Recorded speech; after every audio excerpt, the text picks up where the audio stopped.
Hey, girl, hey. So, when I was doing my prompts yesterday and I was writing things down, the question is, how can I be kind to myself this week?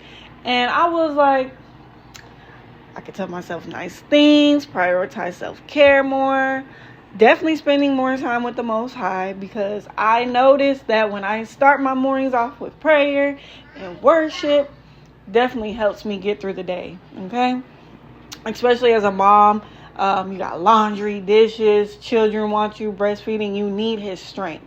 And when we go without and we try to go on our own strength, we could get drained pretty fastly, leading us being irritated, just nothing in our well, dry, empty well. We need his living water to come and fill us up, right? But the other thing that was really important was like having more grace on myself, learning how to give myself grace, not being overwhelmed by my to-do list, all the things I got to get accomplished. Maybe my daughter, I should say, tore up my house a little more than I wanted her to today, and now there's a mess over here and a mess over here on top of what I already wanted to get to. So now, like, that is overwhelming me. Like, I don't know if you can feel me, but when there's too much stuff going on in one space, I get a little overwhelmed.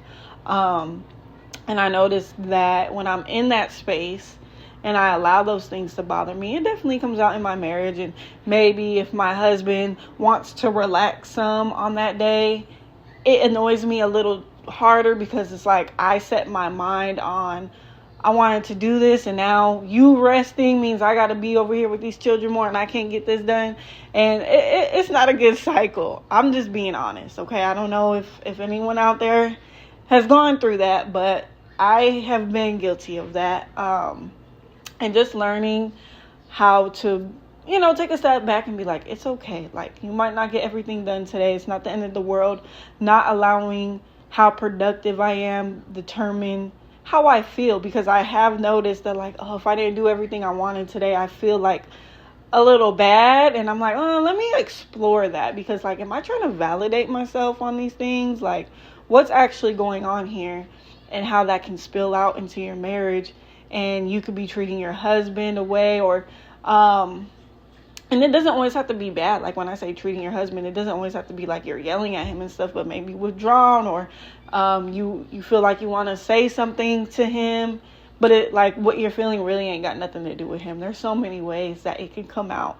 And so then the scripture, love your neighbor as yourself, came to me, because it's like, as you learn how to be more calm within, as you learn how to give yourself more grace, then that will extend to your husband. But it's hard for us if we don't love ourselves, and learn how to love ourselves. Then we're going to love our husbands and people around us the way we love ourselves. The inner dialogue we give to ourselves, we're going to give to other people.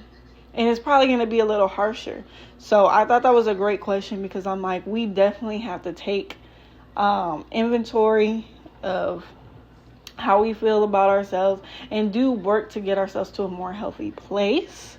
That way, when we interact with our husbands, our children, our peers, just anyone around us, that we can operate out of that better. So that's what came to me, and I pray that this blessed you and maybe helped you realize something. I'll talk to you guys next time.